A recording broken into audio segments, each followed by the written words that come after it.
Sebenarnya masalah sakit dari pinggang turun sampai paha, kaki kebah dan rasa macam saraf kena tarik ni, jangan ingat sakit biasa. Ramai sangka sebab penat atau faktor usia. Padahal bila saraf mula tertekan, rasa sakit boleh menjalar sampai ke betis dan tapak kaki. Aku pun pernah alami benda ni.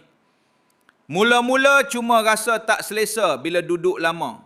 Lama-lama nak bangun, nak drive, nak sujud masa solat, malah nak tidur malam pun rasa mencucuk, kebas dan macam kena renjat elektrik. Bila aku mula faham punca sebenar, barulah aku cari ikhtiar yang sesuai. Aku jumpa kapsul Sketika, formulasi herba yang mengandungi dama merah, getah kemenyan India, daun pegaga dan koridalis.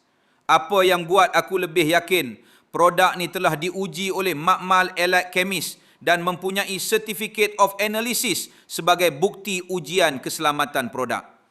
Lepas aku amalkan secara konsisten, aku mula rasa perubahan dalam rutin harian.